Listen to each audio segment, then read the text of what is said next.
इस एपिसोड की शुरुआत में हम देखते हैं हमारी मिया को, जो कि अपने बिस्तर पर सोने के लिए लेटी होती है और मन ही मन कहती है, आज तो मैं बहुत ज्यादा थक चुकी हूँ। शायद ऐसा इसलिए है क्योंकि मुझे पूरे दिन जुड़वा बच्चों की देखभाल करनी पड़ती है और आज तो वो दोनों उस दुकानदार से हारने के बाद उसे मारने पर ही उतारू हो गए थे। अब समझ में आया कि राखा उन पर इतनी नजर क्यों रखता है। खैर, अब मुझे सो जाना चाहिए। इसी के साथ जैसे ही मिया अपनी आंखें बंद करती है कि उसे दिखाई देती है रीना एड्रियन। मिया चिल्लाकर उठ जाती है कि अरे नहीं, ये क्या था। उसके बाद तो वो फिर से लेट जाती है कि कौन जानता था कि मैं रीना को इस तरह से मुक्के मारते हुए देखूंगी। नॉवेल में तो उसका कैरेक्टर एक फेरी के जैसा था, लेकिन असलियत में जब मैंने उसे देखा है तो मुझे चिंता होने लगी है। उसके बाद तो मिया फिर से सोने का ट्राई करने लगती है, लेकिन फिर भी उसके दिमाग में चल रहा होता है कि आखिर एम्परर किनेस का बर्थडे कभी है। एम्परर किनेस का बर्थडे बैंक्वेट यानी कि जन्मदिन भोज, ये वही समय होगा जब मेन लीड और साइड कैरेक्टर्स असल में एक दूसरे से उलझने लगेंगे। असल में वो जन्मदिन भोज, उसी से स्टार्ट होगा ओरिजिनल नॉवेल।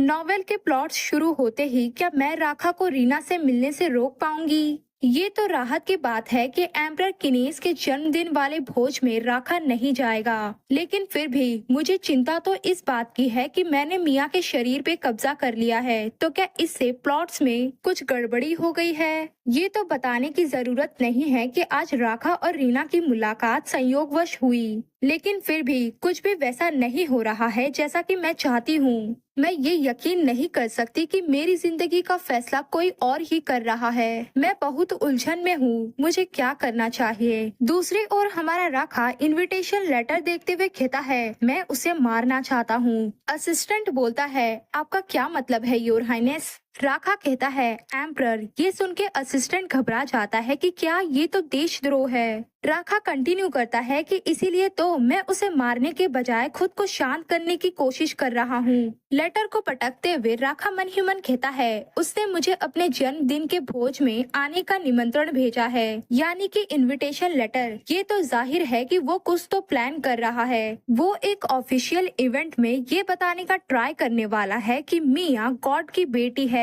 तो इस तरह से वो खुद को मिया से बांध लेगा। लेकिन मैंने मिया को पहले पाया और उससे पहले ही मेरे मन में उसके लिए फीलिंग्स जाग चुकी हैं, तो इसलिए मिया को मेरे साथ ही रहना चाहिए। मैं ऐसे ही चुपचाप खड़ा नहीं रह सकता। उसके बाद तो वो अपने असिस्टेंट से कहता है कि मेरे लिए एंगेजमेंट कॉन्ट्रैक्ट की एक कॉपी तैयार करो। असिस्टेंट कहता है, क्या अचानक आपको इसकी जरूरत कैसे पड़ गई। राखा कहता है, मैं प्रीस्ट के साथ एंगेजमेंट कॉन्ट्रैक्ट पर साइन करने जा रहा हूँ। असिस्टेंट हैरान रह जाता है और राखा कंटिन्यू करते हुए कहता है, एम्परर को रोकने का इससे अच्छा कोई तरीका नहीं है। असिस्टेंट कहता है, लेकिन क्या सीटर इसके लिए मानेंगी। राखा कहता है, आखिर वो क्यों नहीं मानेगी। असिस्टेंट भी कहता है, हाँ आप सही हो, उनके पास ना बोलने का कोई कारण नहीं है, यानी वो हाँ ही करेंगी। उसके बाद तो वो एंगेजमेंट कॉन्ट्रैक्ट तैयार कर लेता है, जिसे देखते हुए राखा कहता है, तो ये तैयार हो चुका है, बहुत बढ़िया। असिस्टेंट कहता है, क्या सचमुच ये सिर्फ एक दिखावा मात्र है। राखा कहता है, हाँ और क्या। असिस्टेंट कहता है, योर हाइनेस, आप ऑफिशियली उनसे एंगेजमेंट कर लेंगे, यानी कि सगाई कर लेंगे, लेकिन क्या आपको फॉर्मेलिटी को पूरा करने की जरूरत नहीं है। राखा कहता है, क्या फॉर्मेलिटी। असिस्टेंट बताता है कि हाँ, एग्जाम्पल के लिए उन्हें फूल और रिंग देना। राखा सोचता है कि मिया को ये पसंद आएगा, इसीलिए वो कह देता है कि ठीक है, मेरे लिए वो सब भी तैयार कर दो। उसके बाद तो राखा सीधा पहुंचता है मिया के रूम में, जहां पर मिया पहले ही सो चुकी होती है। मिया को देखते हुए राखा मन ही मन कहता है, ऐसा लगता है कि आज वो बहुत ज्यादा थक गई थी। वो बहुत चिंतित थी, लेकिन अब वो गहरी नींद में सो गई है। उसके बाद तो वो बुदबुदाते हुए कहता है, पति, मुझे ये फील कब से होने लगा, जैसा कि मैंने कभी भी फील नहीं किया था। मुझे नहीं लगता कि ये सब केवल तुम्हारी शक्तियों के कारण है। मैं तब भी अपने अंदर ये सब फील करता हूँ जब मैं तुम्हें छूता भी नहीं हूँ। तुम जानती भी हो कि मैं तुम्हें अपने पास रखना चाहता हूँ। मिया, क्या तुम्हें इसका अफसोस होगा? अगर ऐसा हुआ भी तो इससे कोई फर्क नहीं पड़ता, क्योंकि अब तो मैं पहले से ही तुम्हारे साथ उलझ चुका हूँ। अगर तुम ऐसा नहीं चाहती थी तो तुम्हें मुझसे पहले ही दूर भाग जाना चाहिए था। अब मेरी इच्छा है तुम्हें अपना बनाने की। उसके बाद तो राखा भी मिया के बाजू में लेट जाता है और उसके हाथ को पकड़ते हुए मन ही मन कहता है, मैं नहीं जानता कि अगर मैं इसी तरह से जागता रहा तो क्या कर बैठूंगा। इसीलिए बेहतर यही होगा कि मैं जल्दी से सो जाऊं। इसीलिए मुझे माफ कर दो मिया, तुम्हारा हाथ फिर से पकड़ने के लिए। लेकिन तभी उसका ध्यान जाता है मिया के हाथ में की रिंग पर। वो देख राखा मन ही मन कहता है, आखिरकार ये रिंग इसे किससे मिली होगी। इस रिंग के अंदर से मुझे एक एनर्जी भी महसूस हो रही है। इसी के साथ राखा अपनी आंखें बंद करके अच्छे से महसूस करने की कोशिश करता है। साथ ही राखा कहता है, मैं जानता था एकमात्र शक्ति जो ब्लैक मैजिक से टकरा सकती है वो केवल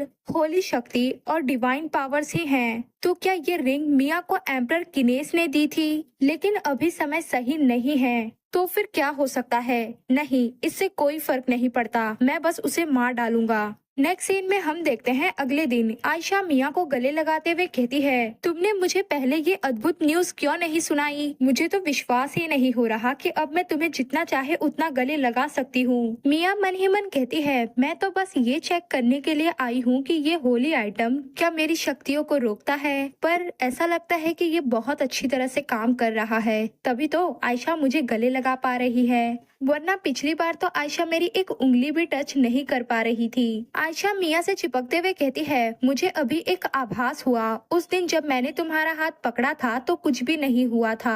तभी डेल्किन कहता है, आयशा तुम भाभी का दम घोट दोगी, चलो दूर हटो। आयशा कहती है, क्या तुम मुझसे जेलस हो रहे हो डेल्किन? वैसे तुम्हें जेलस होना भी चाहिए, अब मैं इन्हें जितना चाहे उतना छू सकती हूँ, मुझे यकीन है कि ये भी मेरी तरह हैप्पी होंगी। मिया कहती है, बच्चों शांत हो जाओ, लड़ना बंद करो। तभी दरवाजे पर नॉक नॉक होती है और अंदर आते हुए असिस्टेंट कहता है, मैं हूँ असिस्टेंट सेरोम। आयशा तो भड़क जाती है कि तुम्हारा यहाँ आना मना है। मिया कहती है, नहीं नहीं आयशा, शायद वो किसी इम्पोर्टेंट काम के लिए यहाँ आया होगा। आयशा कहती है, हाँ ये तो क्लियर है कि राखा ने उसे तुम्हें लेने के लिए भेजा होगा। बेचारे असिस्टेंट को तो रोना ही आ जाता है कि हाँ ये सच है। ये समझ मिया तो चौंक कर खड़ी हो जाती है कि क्या राखा मुझसे मिलना चाहता है?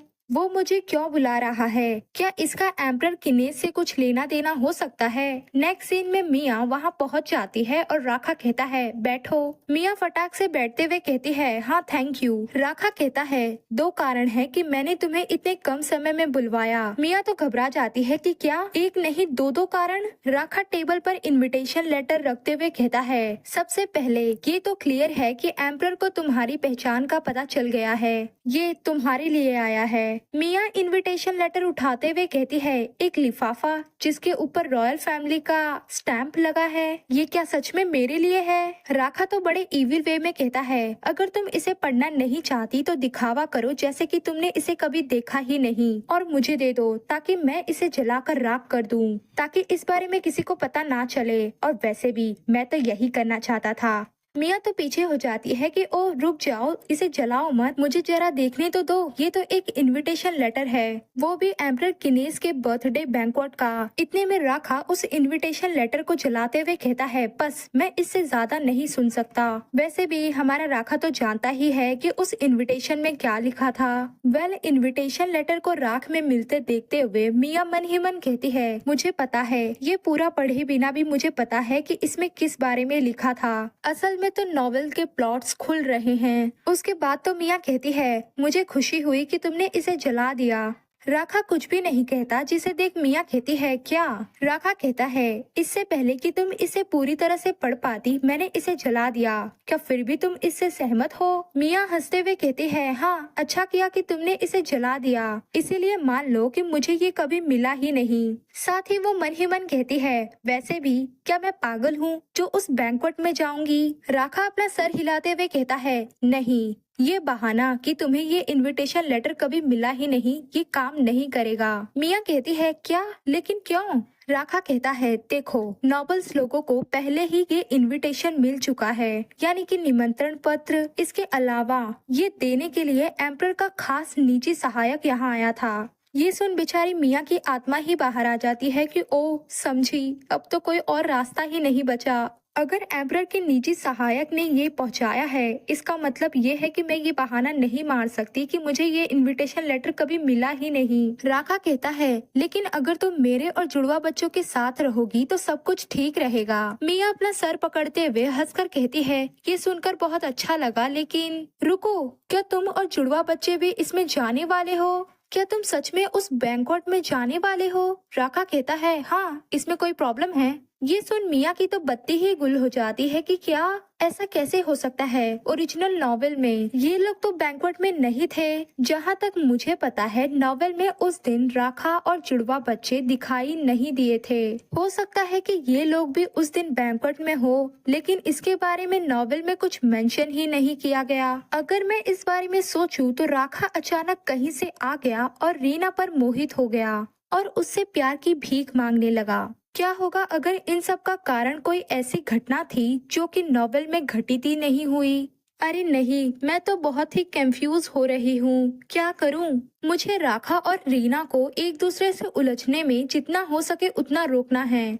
असल में तो नॉवेल में राखा का रीना के प्रति इतना जुनूनी होना ही प्रॉब्लम्स को क्रिएट करता रहा, यहाँ तक कि राखा को एक विलन बना दिया।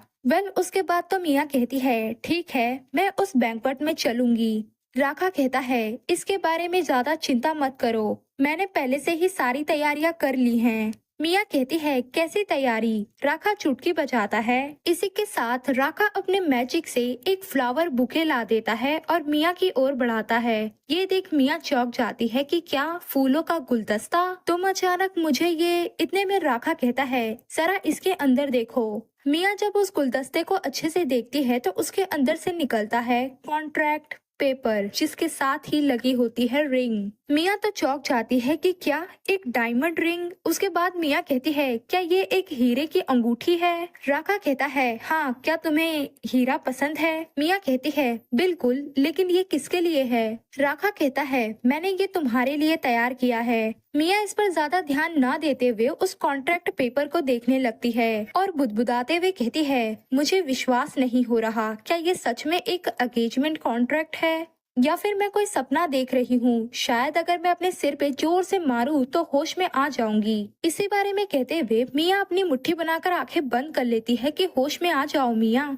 लेकिन इतने में राखा उसके हाथ को पकड़ लेता है कि तुम ये क्या कर रही हो? मिया कहती है, खैर, मुझे लगा कि मैं सपना देख रही हूँ। वैसे क्या सच में तुम्हारे और मेरे बीच एक कॉन्ट्रैक्ट, वो भी सगाई का? राखा कहता है, हाँ, शादी भी जल्द कर लेंगे, अभी के लिए सगाई ही काफी है। मिया मन ही मन कहती है, लेकिन सगाई भी बहुत अचानक हो गई नहीं? मैं अब से ठीक 4 महीने बाद भागने की प्लानिंग कर रही थी, तो अचानक सगाई कैसे कर सकती हूँ? लेकिन एक मिनट, कहीं ये सच में मुझे पसंद तो नहीं करता? क्योंकि इसने तो कल कहा भी था, मैं तुम्हारे साथ हूँ और तुम्हें बिना छुए भी मेरा दिल तेजी से धड़कने लगता है। ये सब सोचकर मिया ब्लश करने लगती है और मन ही मन कहती है, असंभव, ऐसा नहीं हो सकता। ओरिजिनल नॉवेल के हिसाब से तो राखा रीना या मिया को पसंद नहीं कर सकता, क्योंकि रीना के प्रति भी उसका केवल जुनून था। उसके बाद तो मिया कहती है, मेरी शक्तियों के कारण तुम भ्रमित हो रहे हो, मैं ये अंगूठी या फूलों का गुलदस्ता एक्सेप्ट नहीं कर सकती। राखा कहता है, क्या तुमने मेरी अंगूठी को रिजेक्ट कर दिया?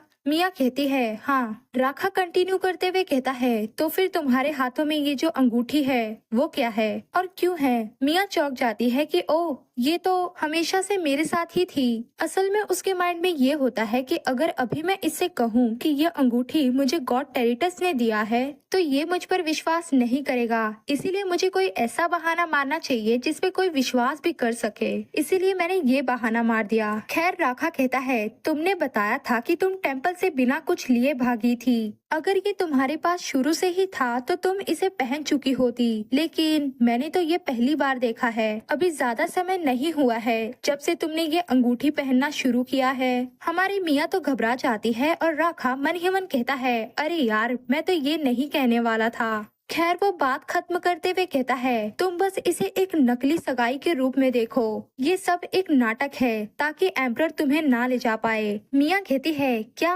नकली सगाई? तो फिर तुमने जो कहा शादी बहुत जल्दी होगी, उसका क्या कारण है और इन सब का मतलब क्या है? राखा कहता है अगर हम अचानक शादी कर लेते तो ये बहुत जल्दबाजी लगती, तो इस वजह से अभी के लिए। मिया कहती है अच्छा, तो फिर ये फूल और अंगूठी इनका क्या? राखा कहता है भले ही ये सगाई नकली हो, लेकिन फिर भी ट्रेडिशन को फॉलो करना ही होगा। ये सुन तो हमारी मिया ब्लश करने लगती है और मन ही मन कहती है अरे नहीं, मैंने तो गलत समझ लिया था। मुझे लगा कि ये सच में मुझे पसंद करता है, इसी वजह से इसने मुझे फूल और रिंग दिया। खैर उसके बाद तो वो कहती है मुझे माफ कर दो। इसी के साथ मिया मन ही मन सब कुछ कैलकुलेट करने लगती है कि अगर मैं बिना किसी बंधन के भागना चाहती हूँ तो सबसे पहले। उसके बाद तो वो कहती है क्यों ना हम ये तय करें कि ये कॉन्ट्रैक्ट कितने समय के लिए वैलिड रहेगा। एग्जाम्पल के लिए 100 दिन। राखा कहता है 100 दिन? मिया कहती है हाँ, क्या तब तक एम्परर का इंटरेस्ट मेरे अंदर से खत्म नहीं हो जाएगा? देखो, हम इस कॉन्ट्रैक्ट पर साइन इसलिए नहीं कर रहे हैं क्योंकि हम एक दूसरे से प्यार करते हैं, बल्कि हमारा तो एक मकसद है, इसीलिए इस केस में इसकी जरूरत है। तो अब से ठीक 100 दिनों के लिए हम दोनों एक दूसरे से एंगेज्ड होंगे।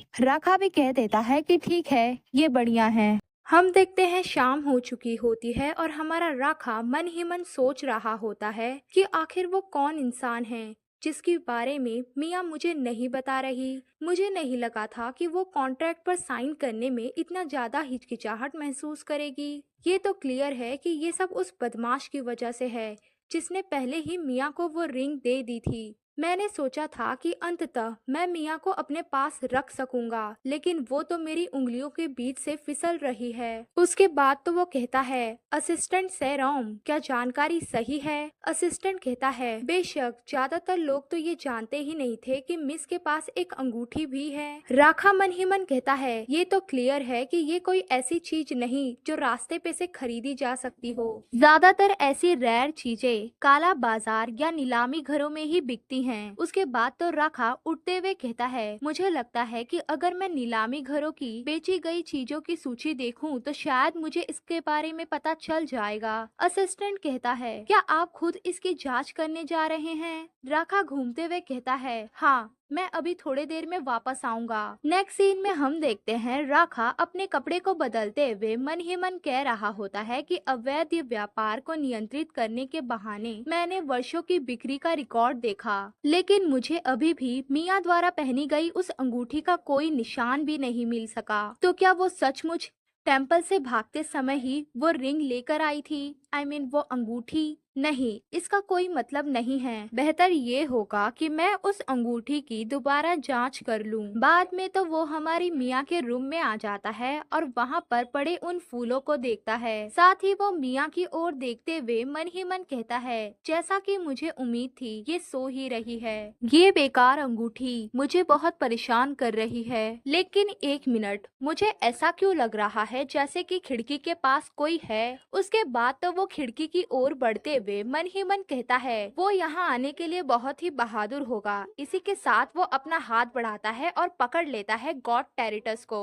गॉड टेरिटस जो कि एक चिड़िया के रूप में होते हैं, वो तो घबरा ही जाते हैं और राखा कहता है क्या एक चिड़िया? शायद ये मैसेज पहुंचाने वाली एक चिड़िया है। टेरिटस की तो बहुत बुरी तरह से फट चुकी होती है और हमारा राखा इविल वे में हंसते हुए मन ही मन कहता है हो सकता है कि इस मैसेंजर चिड़िया का यूज लेटर्स को देने या लेने या फिर अंगूठी को पाने के लिए किया जाता हो। हाँ, ऐसा ही होगा। इसी के साथ गॉड टेरिटस घबरा रहे होते हैं कि ओ नहीं, इसने तो मुझे पकड़ लिया है। अब क्या ये चुपचाप मुझे ऐसे ही खड़े होकर घूरने वाला है या फिर ये मेरे साथ कुछ और करेगा? इतने में राखा कहता है अगर तुम सच में एक मैसेज पहुंचाने वाली चिड़िया हो तो मैं तुम्हें ऐसे ही जाने नहीं दे सकता। इसी के साथ वो अपने ब्लैक मैजिक से एक अटैक हमारे गॉड टेरिटस की ओर कर देता है। जाहिर है गॉड टेरिटस भी शील्ड बनाकर उससे बच जाते हैं। ये देख राखा हैरान रह जाता है और उसकी कलाई में दर्द हो जाता है। इसी मौके का फायदा उठाकर गॉड टेरिटस खिड़की की ओर भागने लगते हैं कि बस मुझे यहाँ से भाग जाना है, मैं लगभग पहुँच ही गया हूँ। इतने में राखा खिड़की बंद कर देता है जिससे गॉड टेरिटस वहीं पर फंस जाते हैं। इसी के साथ राखा मन ही मन कहता है क्या इस चिड़िया ने अभी किसी शील्ड का यूज किया? मुझे इसके अंदर से सेम टू सेम वैसी ही एनर्जी महसूस हुई जैसी कि मिया की अंगूठी में से। मुझे पूरा विश्वास है कि ये चिड़िया मैसेज पहुंचाने वाली चिड़िया है, जो कि सीक्रेट रूप से मिया का मदद करती है किसी और से बात करने में। इसी के साथ वो हंसते हुए कहता है, अब मैंने तुम्हें पकड़ लिया है। वहीं पर सो रही हमारी मिया अचानक नींद में बड़बड़ाने लगती है कि टेरी। ये सुन राखा मन ही मन कहता है, क्या टेरी?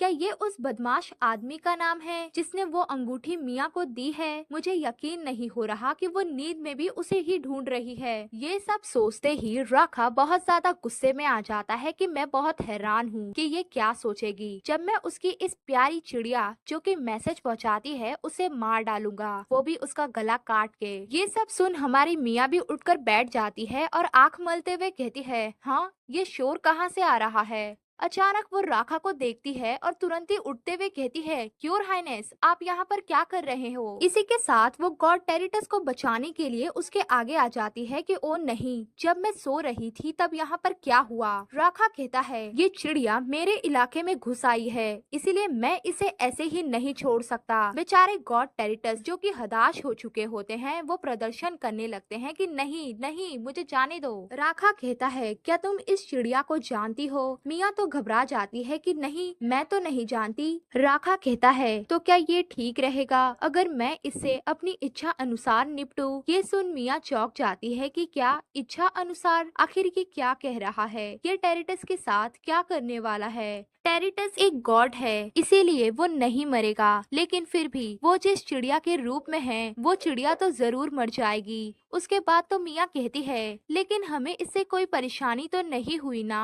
राखा कहता है, क्या तुम्हें यकीन है कि हमें इससे कोई परेशानी नहीं होगी? मिया अपनी आंखें मूंद लेती है और मन ही मन कहती है, बस टेरिटस, जल्दी भाग जाना। इसी के साथ वो फटाक से खिड़की खोल देती है। टेरिटस भी इस मौके का फायदा उठाकर आकाश में उड़ जाते हैं, जो देख राखा कहता है, तुम ये क्या कर रही हो? मिया कहती है, मुझे यकीन है कि वो चिड़िया कुछ भी नहीं है, तो बस उसे जाने दो। राखा अपने सर पे हाथ रख लेता है कि मैं जानता हूँ कि ये चिड़िया ही वो है जिसने तुम्हारे लिए वो अंगूठी लाई थी। मुझे इससे ऐसी ही एनर्जी महसूस हुई जैसी कि तुम्हारी अंगूठी से महसूस हुई थी। मिया चौंक जाती है कि हाँ, आखिर तुम ये सब कैसे जानते हो? क्या तुमने ब्लैक मैजिक का यूज किया ये सब पता लगाने के लिए? और क्या तुम नहीं जानते टेरिटस क्या है? खैर, मिया कहती है, तुम मेरी अंगूठी को लेकर इतने चिंतित क्यों हो? राखा कहता है, क्या तुम किसी सस्पिशियस इंसान के साथ बातचीत कर रही हो, वो भी सीक्रेट रूप से? मिया कहती है, तुम्हारा क्या मतलब है? तुम जानते हो कि मैं कैसी सिचुएशन में हूँ? राखा कहता है, अगर ऐसा नहीं है तो तुम इसे छिपाने की ट्राई क्यों कर रही हो? क्या वो तुम्हारा सीक्रेट लवर है जिसने संयोगवश तुम्हें ये पक्षी अभी भेजा था? ये सुन मिया चौंक जाती है और मन ही मन कहती है, क्या ये पागल हो गया है? ये सब क्या सोच रहा है? या फिर इसे लगता है कि मैं इतनी बेवकूफ हूँ जो किसी ऐसे इंसान के प्यार में पड़ जाऊंगी जिससे कभी मिली भी नहीं? खैर, मिया कहती है, ऐसा कुछ भी नहीं है और ना ही हो सकता है। राखा कहता है, तो फिर तुम्हें ये अंगूठी किसने दी? मुझे बताओ। मिया शर्माने लगती है और घबराने भी। इसी के साथ वो अपनी मुट्ठी बनाते हुए मन ही मन कहती है, मैं इसे ये क्यों बताऊं कि ये अंगूठी मुझे किसने दी? ये मेरी निजी संपत्ति है। अगर ये इसी तरह से जुनूनी व्यवहार करता रहा तो चीजें और भी मुश्किल हो जाएंगी। उसके बाद तो वो कहती है, मुझे ये अंगूठी कहाँ से मिली इसका तुमसे कोई मतलब नहीं है। हमारा रिश्ता महज कॉन्ट्रैक्ट पर टिका है। नेक्स्ट सीन में हम देखते हैं सुबह हो चुकी होती है और हमारी मिया दोनों बच्चों के साथ कॉरिडोर में चल रही होती है। आयशा कहती है, मैं आज तलवारबाजी की क्लास में जीतने जा रही हूँ। डेल्गिन भी कहता है, पहले हमें पहुँचने तो दो और मुकाबला होने तो दो, फिर पता चल जाएगा कि कौन जीतेगा। मिया भी खुशी से कहती है, बच्चों लड़ना बंद करो। इसी के साथ उसके दिमाग में आता है कि राखा, कल रात जब मैंने उससे वो बात कही थी, उसके बाद तो वो बिना पीछे मुड़े ही कमरे से बाहर चला गया था। मुझे आशा है कि वो मेरी इस बात पर कोई द्वेष नहीं रखेगा। इसी के साथ मिया को गिल्टी भी महसूस हो रहा होता है। तभी उनकी नजर जाती है सामने, जहाँ पर हमारा राखा आ रहा होता है। हमारे राखा का मूड मिया और उसके लवर के बारे में सोचकर ही काफी खराब होता है। खैर, हमारी मिया राखा को देखते ही कहती है, योर हाइनेस गुड मॉर्निंग। लेकिन हमारा राखा उसे इग्नोर करके आगे चला जाता है। ये देख मिया भी चौंक जाती है कि हाँ, ये क्या बला है। आयशा कहती है, डेल्किन क्या अभी राखा ने हमारी देखभाल करने वाली को इग्नोर किया? डेल्किन भी कहता है, हाँ मुझे भी ऐसा ही लगता है। आयशा कहती है, खैर छोड़ो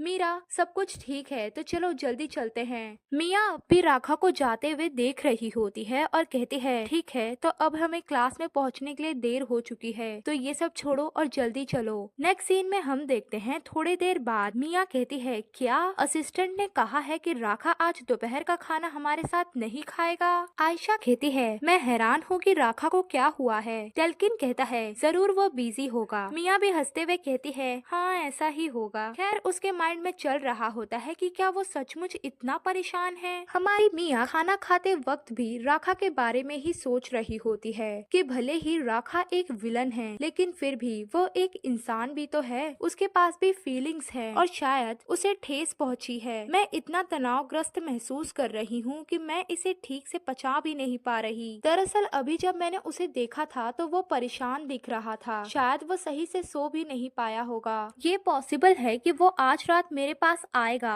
क्योंकि वो कल रात सही से सो नहीं पाया, तो बेहतर ये होगा कि जब वो आए तो मैं उससे माफी मांग लूं। तभी डेल्किन कहता है, भाभी क्या कुछ गड़बड़ है? ये सुन मिया चौंक जाती है और उसका ध्यान टूटता है। डेल्किन कंटिन्यू करता है कि भाभी क्या आपका राखा से झगड़ा हुआ है या फिर कुछ और? मिया बनावटी हंसी हंसते हुए कहती है, नहीं कुछ भी नहीं, लेकिन मुझे लगता है कि वो थोड़ा गुस्से में है। उसके बाद तो उसे रियलाइज होता है कि उसने ये क्या बोल दिया। फिर वो खुद को करेक्ट करते हुए कहती है, अरे नहीं तुम लोग इस बारे में ज्यादा मत सोचो, मुझे बहुत भूख लगी है तो चलो खाते हैं। डेल्किन भी कह देता है कि हाँ ठीक है। दूसरी ओर हमारा राखा अपने ऑफिस में काम कर रहा होता है और अब भी उसके माइंड में यही चल रहा होता है कि मिया मुझे छोड़कर जाना चाहती है और ये सब उस बदमाश टेरी की वजह से है। अगर मैं इस बारे में सोचूं तो कल रात मिया ने मुझसे साफ साफ कह दिया था कि मुझे ये अंगूठी कहाँ से मिली इससे तुम्हारा कोई लेना देना नहीं है। उसने मुझसे क्लियरली ये कहा कि मैं अपने काम से काम रखूं। उसके बाद तो राखा अपने असिस्टेंट को ऑर्डर देता है कि मुझे टेरी नाम के इंसान के बारे में सारी इंफॉर्मेशन ला कर दो। असिस्टेंट भी कहता है, क्या टेरी नाम के इंसान के बारे में इंफॉर्मेशन? कितनी और क्या आपको जल्दी ही चाहिए? राखा कहता है, हाँ मुझे तुरंत चाहिए। असिस्टेंट वहाँ से चला जाता है और हमारा राखा अब भी काम करते हुए सोच रहा होता है कि ऐसा लग रहा है जैसे मेरी छाती पर कोई भार है। मुझे बस टेरी नाम के उस आदमी को ढूंढना है और उससे छुटकारा पाना है, लेकिन कुछ तो है जो मुझे समझ में नहीं आ रहा और बहुत परेशान कर रहा है, जैसे ये मेरी फीलिंग्स ये क्या है। खैर छोड़ो, मुझे इसका पता लगाने की कोई जरूरत भी नहीं है, मुझे बस उस आदमी को ढूंढकर खत्म कर देना है, जैसा कि मैं हमेशा से करता आया हूँ। इससे सब कुछ हल हो जाएगा। तभी दस्तक होती है और राखा कहता है, अंदर आ जाओ। अंदर झांकते हुए डेल्किन कहता है, राखा मुझे तुमसे कुछ बात करनी है, क्या तुम्हारे पास टाइम है? राखा कहता है, अंदर आओ और बैठो। डेल्किन के बैठते ही राखा कहता है, तुम्हारे शरीर पर कोई पट्टी नहीं बंधी है, इसीलिए मेरा अनुमान है कि तुम लगभग पूरी तरह से ठीक हो गए हो। डेल्किन हंसते हुए कहता है, ओ वो घाव, वो तो कुछ भी नहीं था। वैसे राखा क्या तुम्हारा हमारी देखभाल करने वाली सिटर के साथ झगड़ा हुआ है? ये सुन राखा चौंक जाता है और कहता है, क्या क्या उसने ऐसा कहा? डेल्किन कहता है, नहीं लेकिन मैंने देखा तुमने आज उसे कॉरिडोर में इग्नोर किया था। राखा कहता है, मैंने ये जानबूझकर नहीं किया, मेरे दिमाग में बहुत सारी बातें चल रही थी। ये सुन डेल्किन घूरते हुए मन ही मन कहता है, मुझे पता ही था कि इनके बीच चीजें अजीब हो गई हैं, लेकिन मैंने ये सोचा था कि अंततः राखा उनसे शादी कर लेगा, लेकिन मुझे यकीन नहीं हो रहा कि इनका रिश्ता पहले से ही खतरे में है। तो अब मुझे क्या करना चाहिए? इसी के साथ वो कहता है, राखा क्या तुम हमेशा उसके साथ रहना चाहते हो? राखा कहता है, हाँ बिल्कुल। डेल्किन कहता है, तो फिर तुम यहाँ ऐसे ही नहीं बैठ सकते। उसके बाद तो वो राखा के पास जाते हुए कहता है, तो तुम्हें जल्दी करनी होगी और उसे अपने प्यार में गिराना होगा। ये सुन राखा हैरान रह जाता है कि क्या उसे अपने प्यार में गिराना होगा? डेल्किन कहता है, हाँ लोग कहते हैं कि जब कोई आपसे प्यार करता है, वो भी सच्चा प्यार, तो वो अमर रहता है, और अगर वो आपसे सच में प्यार करती होगी तो वो हमेशा आपके साथ ही रहेगी। ये सुन राखा चौंक जाता है और डेल्किन कंटिन्यू करते हुए कहता है, ये बिल्कुल वैसा ही है जैसे कि आप हमेशा उसके साथ रहना चाहते हैं क्योंकि आप उससे प्यार करते हैं। ये सुन राखा और भी ज्यादा हैरान हो जाता है और मन ही मन कहता है, क्या अगर हम एक दूसरे से प्यार करने लगेंगे तो क्या मिया मुझे छोड़कर नहीं जाएगी? क्या वो हमेशा मेरे साथ रहेगी, हमेशा के लिए? इसी के साथ हमारा सीन शिफ्ट होता है अगले दिन सुबह। हमारी मिया मस्त अंगड़ाई लेते हुए उठती है और कहती है, अरे नहीं, आज तो मैं एक बच्चे की तरह बहुत सोई। वैसे ये शोर, क्या रीता? ओह योर हाइनेस। असल में वहाँ पर राखा होता है जो मिया को देखते ही कहता है, अरे क्या मैंने तुम्हें जगा दिया? ये सुन मिया हैरान होती है और कहती है, नहीं नहीं, असल में मैं इसी टाइम पे रोज जागती हूँ। हालांकि अभी समय बहुत जल्दी है, लेकिन उसके माइंड में होता है कि क्या अब राखा मुझ पर गुस्सा नहीं है? उसके बाद तो मिया कहती है, उस दिन मैंने आपसे कुछ ज्यादा ही कोल्डली बिहेव किया था, है ना? उसके लिए मुझे माफ कर दो। ये सुन राखा चौंक जाता है और कहता है, तुम्हें इसके लिए माफी नहीं मांगनी चाहिए। तभी कमरे के अंदर घुसते हुए रीता कहती है, मिस कुछ इम्पोर्टेंट है, एक प्रॉब्लम है। लेकिन जब वो राखा को देखती है तो बाहर जाते हुए कहती है, मुझे माफ करिए, मैं थोड़ी देर बाद आऊंगी। राखा उठते हुए कहता है, नहीं कोई बात नहीं, अब मैं जा रहा हूँ, तो तुम दोनों आराम से बात कर सकती हो। उसके बाद तो मिया कहती है, रीता क्या हुआ है? रीता कहती है, मिस क्या आपके पास टाइम है? मिया कहती है, क्या अभी? रीता कहती है, हाँ बिल्कुल, प्लीज मेरी मदद कीजिए। मिया कहती है, ठीक है, लेकिन मुझे 1 मिनट दो बस। उसके बाद तो वो कपड़े बदलते हुए कहती है, क्या कोई जरूरी काम है? रीता आंसू भरी आंखों से कहती है, हाँ मिस, वो लेडी आयशा। इतना सुनते ही हमारी मिया को समझ में आ जाता है कि जरूर आयशा ने कोई उपद्रव मचाया होगा। उसके बाद तो वो कहती है, ठीक है चलो चलते हैं। इधर सारे सर्वेंट हमारी आयशा को मना रहे होते हैं कि माय लेडी ये खतरनाक है, कृपया नीचे आ जाइए। लेकिन हमारी आयशा गुस्से से चिल्लाते हुए कहती है, नहीं बिल्कुल नहीं, मैंने कहा ना तुम सब यहाँ से चले जाओ। असल में हमारी आयशा रीलिंग पर खड़ी होती है और चिल्लाते हुए कहती है, मैं तुम्हें कितनी बार बताऊं कि मैं ये नहीं चाहती। उसके बाद तो वो जोर जोर से चीखने चिल्लाने लगती है। ये सब देखकर सभी लोग परेशान हो रहे होते हैं। खैर तभी वहाँ पर रीता और मिया आ जाती हैं। मिया कहती है, क्या चल रहा है यहाँ पर? रीता बताती है कि मिस ड्रेस मेकर एम्परर के बर्थडे बैंक्वेट में पहने जाने वाले कपड़े को तैयार करने के लिए मिस आयशा का माप लेने आई थी, लेकिन मिस आयशा उसे देखते ही इसी तरह का बिहेव करने लग गयी क्योंकि वो ड्रेस मेकर को और नहीं देखना चाहती हैं। खैर हमारी आयशा अब भी चिल्ला रही होती है कि मैंने कहा ना मैं उसे नहीं चाहती, तुम लोग यहाँ से जाते हो या मैं यहाँ से नीचे कूद जाऊँ। उसके बाद तो वो जोर जोर से चिल्लाने लगती है। ये सब देखते हुए सभी लोग परेशान हो रहे होते हैं और हमारी मिया भी मन ही मन कहती है, अब मुझे क्या करना चाहिए। वहीं पर आराम से बुक पढ़ता हुआ डेल्किन कहता है, अरे आप भी यहाँ पर आई हैं? उसे देख मिया कहती है, ओह हाय डेल्किन, क्या तुम भी यहाँ पर हो? क्या तुम भी आयशा को शांत करने आए हो? डेल्किन कहता है, हाँ शायद मैं भी ऐसा ही कुछ करने आया हूँ। मिया मन ही मन कहती है, लेकिन ये इतना शांत क्यों दिख रहा है? खैर डेल्किन कहता है, लेकिन हमें सचमुच आयशा के बारे में कुछ भी करने की जरूरत नहीं है, वो वैसे भी गिरने पर भी नहीं मरेगी। ये सुन तो आयशा चीखने लगती है कि डेल्किन। मिया मन ही मन कहती है, हाँ अगर इस बारे में सोचे तो आयशा आम लोगों से काफी अलग है। तभी डेल्किन अपने बुक बंद करते हुए कहता है, और एक कारण है जिससे कि आपको कुछ भी करने की जरूरत नहीं पड़ेगी। उसके बाद तो वो बुक रख के मिया के पास आ जाता है और कहता है, क्या आप कुछ पल के लिए नीचे झुक सकती हैं? मिया भी झुकने लगती है कि हाँ अब ये क्या करने वाला है। मिया के झुकते ही डेल्किन उसके गाल पे किस करता है, जो देख आयशा भड़क जाती है कि डेल्किन तुम्हारी हिम्मत कैसे हुई? मैंने अभी तक मीरा को चूमने की कोशिश नहीं की तो तुमने ऐसा कैसे किया? उसके बाद तो वो खुद ही उतर के नीचे आ जाती है और डेल्किन के साथ झगड़ा करने लगती है। डेल्किन कहता है, तो फिर तुम्हें वहाँ खड़े रहना नहीं चाहिए था। आयशा गुस्सा करते हुए कहती है, तुम बदमाश, तुमने चीटिंग की है मेरे साथ। मिया कहती है, आयशा अपनी भाषा पर ध्यान दो, क्या तुम मेरे प्रति भी इतनी ही कोल्ड रहोगी? आयशा मुंह बनाते हुए कहती है, मैं पहले से ही बहुत बुरे मूड में हूँ क्योंकि मैं ड्रेस मेकर के पास नहीं जाना चाहती। मिया कहती है, आयशा अगर तुम मेरे साथ ड्रेस मेकर से मिलने चलोगी तो मैं तुम्हें एक किस दूंगी। आयशा कहती है, क्या सच में? मिया कहती है, हाँ बिल्कुल, बिल्कुल, इसके अलावा मैं तुम्हें एक गुड जॉब स्टैम्प भी दूंगी। ये सुन तो आयशा चौंक जाती है और कहती है, एक गुड जॉब स्टैम्प, ये तो अच्छा लग रहा है। मिया कहती है, हाँ बिल्कुल, अब तुम्हारा क्या विचार है? साथ ही उसके माइंड में चल रहा होता है कि मुझे बस इस बात का ध्यान रखना है कि आयशा के पास 10 गुड जॉब स्टैम्प ना जमा हुए, वरना मुझे उसकी कोई भी एक विश पूरी करनी पड़ेगी। आयशा भी मान जाती है कि ठीक है, तो हमारी डील रही, तो चलो अब चलते हैं। ये देखकर सभी नौकर खुश हो जाते हैं कि oh my God, my lady को मिस ने मना लिया, ये तो बहुत ही कमाल की है। हमारी मियाँ भी वहाँ से जाते हुए मन ही मन सोच रही होती है कि अब तो आशा है कि जब भी कुछ भी होगा तो ये लोग मुझे ही बुलाएंगे,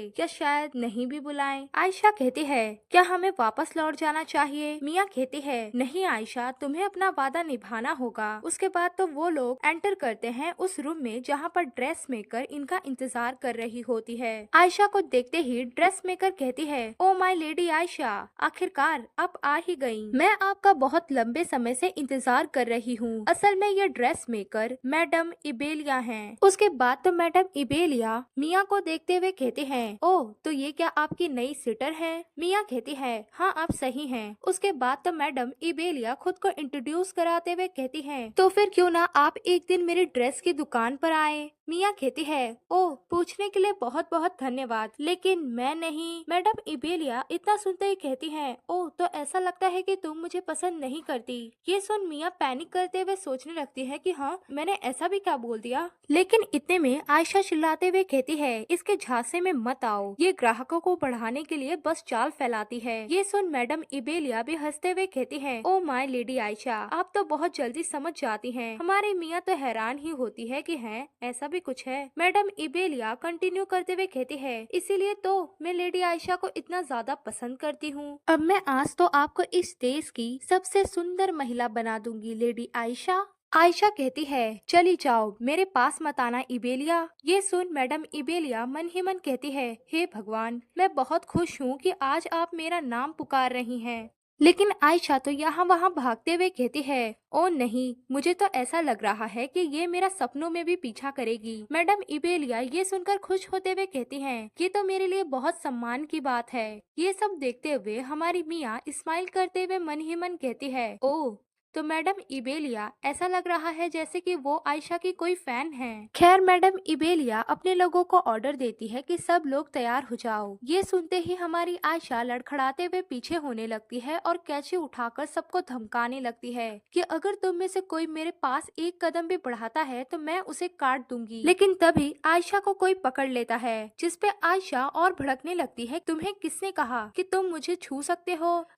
तुम लोगों की हिम्मत कैसे हुई? वे लोग तो आयशा से माफी मांग रहे होते हैं कि माफ कर दीजिए माय लेडी, लेकिन हमें ये करना ही होगा। वेल गाइस, यहाँ पर हमारी आयशा का बस माप लिया जा रहा है एक अच्छी सी ड्रेस बनाने के लिए। ये सब देखते हुए हमारी मियाँ तो आराम से बैठ जाती है और खाते हुए कहती है, क्या आयशा सच में लोगों के उसे छूने से नफरत करती है? तभी वहाँ पर राखा आते हुए कहता है, हाँ बिल्कुल, वो करती है। आयशा खुद ही नहाती है और खुद ही कपड़े पहनती है, उसे किसी का भी छूना पसंद नहीं है। क्या कुछ गलत है? मिया कहती है, नहीं, मैं तो बस इस बात से हैरान हूँ, मुझे ये पता नहीं था कि उसे लोगों का छूना पसंद नहीं है। राका कहता है, बस तुम्हारे मामले में इसकी बात कुछ और है। मिया चौंकते हुए कहती है, अच्छा ऐसा है, लेकिन ये कैसी परेशानी है? अगर वो हर बार अपना माप लेने पर इतना हंगामा करती है तो मैं हैरान हूँ कि इसका कारण क्या है। तभी राका हमारी मिया को देखने लगता है, जिससे मिया कहती है, क्या कुछ गलत है? अभी रुको। ऐसा कहते हुए राखा मिया के चेहरे की ओर बढ़ता है और उसके चेहरे पर लगे उस खाने के टुकड़े को पोंछते हुए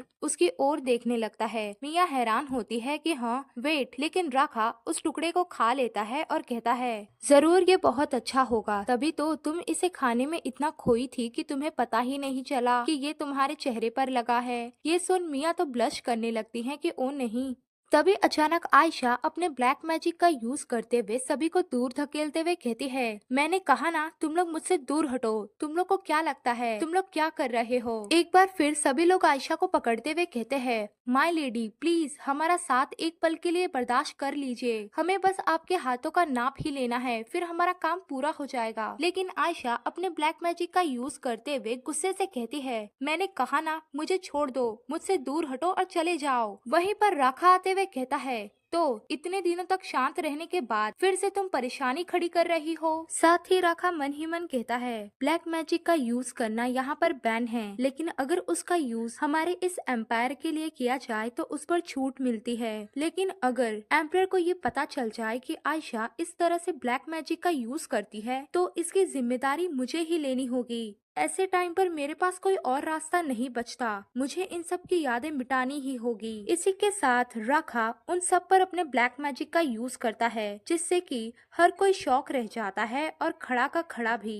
ये सब देखते हुए मिया हैरान होती है कि अरे ये क्या हुआ, मेरे और आयशा के अलावा बाकी सब चुपचाप रुक क्यों गए, ये लोग क्या कर रहे हैं। राखा आयशा के पास आते हुए कहता है, आयशा मैंने तुम्हें हाल ही में कई बार चेतावनी दी है, लेकिन तुम बार बार ये क्यों भूल जाती हो कि मैंने तुमसे क्या कहा है। तुम ऐसे ही ब्लैक मैजिक का यूज नहीं कर सकती, इसीलिए सजा के तौर पर अब से तुम्हें ग्रीन हाउस के गार्डन में जाने की इजाजत नहीं होगी।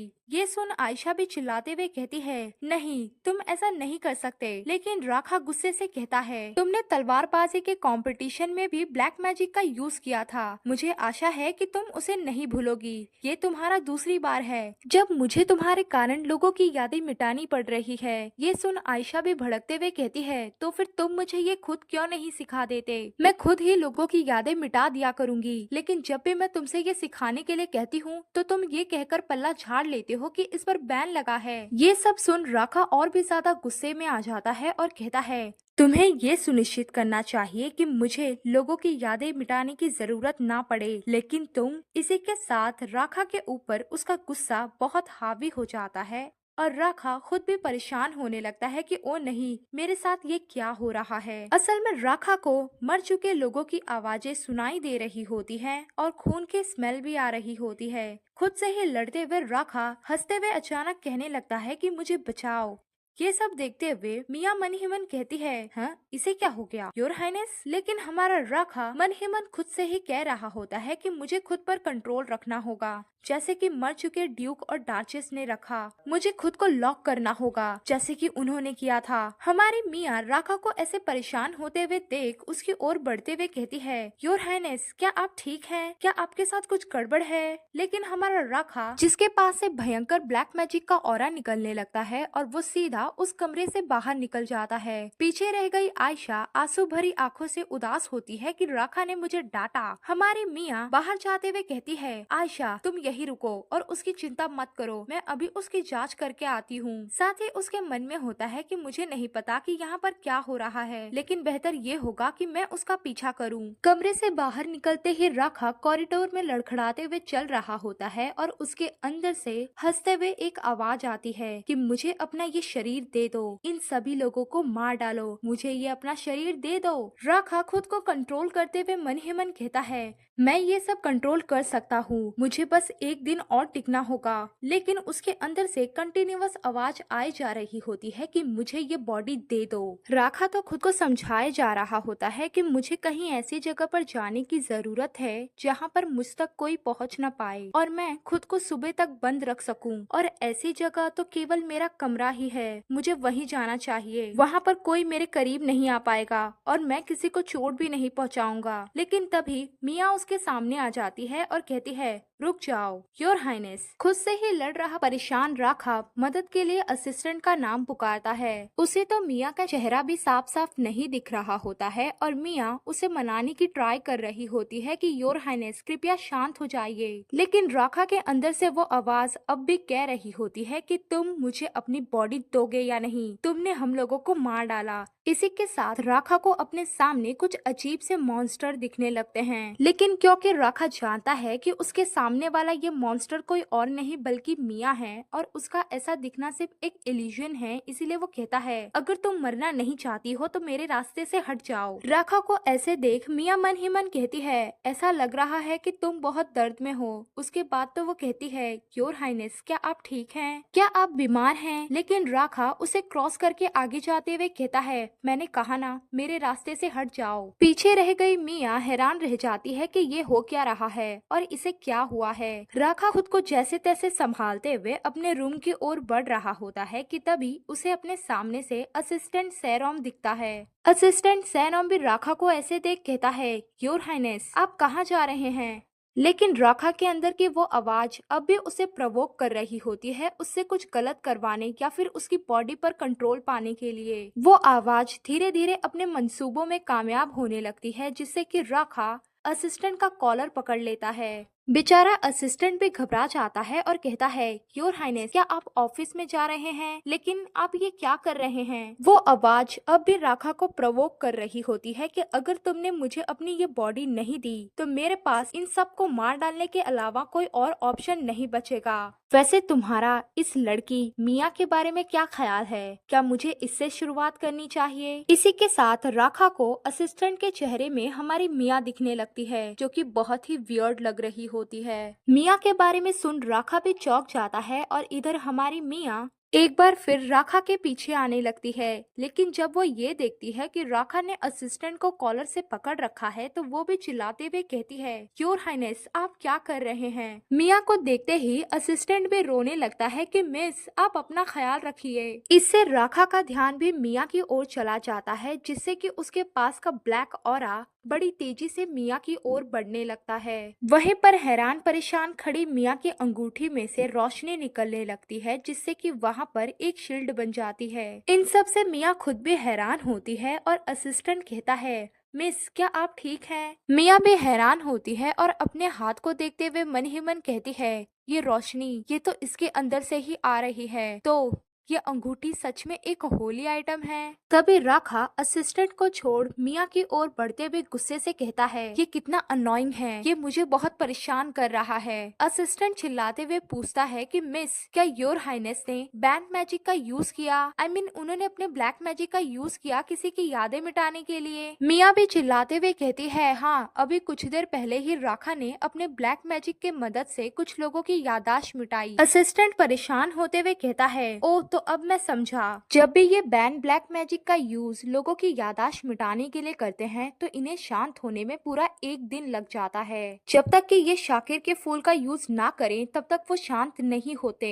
शायद इस समय उन्हें मति भ्रम हो रहा है, यानी कि उन्हें आपकी जगह कोई और ही दिख रहा होगा, दुश्मन दिख रहा होगा। ये सुन मिया मन ही मन कहती है, अगर मैं इसे टच करूँ तो ये शांत हो जाएगा, तो क्या मुझे ये करना चाहिए? असिस्टेंट सेरोम, ये लो। इसी के साथ मिया अपनी अंगूठी असिस्टेंट की ओर उछाल देती है। असिस्टेंट भी वो पकड़ लेता है और कहता है, ये क्या चीज है? मिया कहती है, ये एक होली आइटम है जो कि ड्यूक को हमला करने से रोक सकता है, इसीलिए तुम मुझे कुछ पल दो और इसका ध्यान भटकाओ ताकि मैं इसे तुरंत शांत कर दूं। साथ ही मिया के माइंड में होता है कि अगर मैं अंगूठी पहनकर राखा को टच करूंगी तो शायद ये काम ना करे।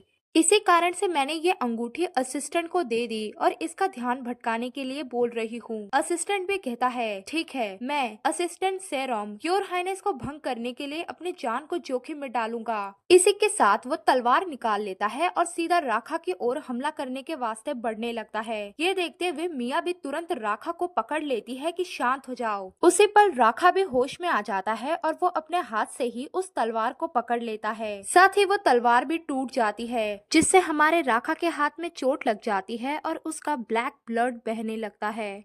ये देख मिया कहती है, योर हाइनेस, क्या आप अपने भ्रम से जाग गए? राखा मिया को अपने इतने क्लोज देख कहता है, मिया, तुम, मैं, बस थोड़ी देर ऐसे ही रहो। इसी के साथ ही हमारी मिया के चेहरे पर बूंदें गिरने लगती हैं। असल में हमारा राखा रोने लगता है। उसे ऐसे देख मिया कहती है, योर हाइनेस, क्या इसका कारण वो भ्रम है जो अभी आपको हो रहा था, या फिर इसका कारण आपके हाथ का दर्द है? राखा कहता है, क्यों, तुम ऐसा दिखावा क्यों कर रही हो जैसे कुछ भी गलत नहीं है? मिया कहती है, अगर कोई चीज दुख रही है तो कहो कि दुख रही है। इस पर ध्यान न देते हुए राखा अपनी बात कहता है कि क्या तुम मुझसे नफरत करती हो क्योंकि मैं उन लोगों पर हमला करता हूँ जिनकी मुझे रक्षा करनी चाहिए? मिया कहती है, तुम ये क्या? इतने में राखा उसे अच्छे से पकड़ते हुए कहता है, मिया, मुझे देखने दो, कहीं तुम्हें मेरी वजह से चोट तो नहीं लगी? मिया कहती है, नहीं, मैं ठीक हूँ, लेकिन ये तुम्हारा खून ही है जो कि मेरे कपड़ों पर लग गया है। वैसे क्या तुम्हें पता नहीं चला कि तुम्हें चोट लगी है? राखा कहता है, क्या? ये मेरा खून है। उसके बाद तो मिया असिस्टेंट की ओर देखते हुए कहती है, हमें इस खून को रोकना होगा। तो असिस्टेंट तुम जा सकते हो, बाकी मैं सब संभाल लूंगी। उसके बाद तो वो दोनों ही कमरे में आ जाते हैं और मिया आसपास देखते हुए मन ही मन कहती है, यहाँ बहुत धूल है और बदबू भी आ रही है। ऐसा लग रहा है जैसे कि बहुत दिनों से इस कमरे में कोई आया ही नहीं। लगता है कि यहाँ पर कोई साफ कपड़ा नहीं है, इसीलिए अब मुझे अपनी ड्रेस का ही यूज करना पड़ेगा। तभी राखा भी कहता है, मिया तुम ये क्या कर रही हो? मिया कहती है, देख नहीं रहे, अपनी ड्रेस को फाड़ रही हूँ ताकि उसे तुम्हारे हाथ पर बांध सकूं, जिससे कि तुम्हारा खून बहना बंद हो पाए। राखा कहता है, छोड़ो, मैं तुम्हारी मदद करता हूँ। क्या तुम चाहती हो कि मैं तुम्हारी ड्रेस को फाड़ूं? मिया कहती है, हाँ। उसके बाद तो राखा बैठ जाता है और ड्रेस को फाड़ने लगता है। And guess what guys, dress कुछ ज्यादा ही फट जाती है, जिससे हमारी मिया और राखा खुद भी शर्माते हुए कहता है, ओ मेरा मेरा ऐसा कोई इरादा नहीं था, मैंने ये जानबूझकर नहीं किया। मिया भी बहुत शर्माते हुए कहती है, चलो कोई बात नहीं, जल्दी करो और जो टुकड़ा तुमने फाड़ा है वो मुझे दो। उसके बाद तो मिया उस टुकड़े को लेकर राखा के हाथ पर बांधने लगती है ताकि उसका खून बहना बंद हो सके।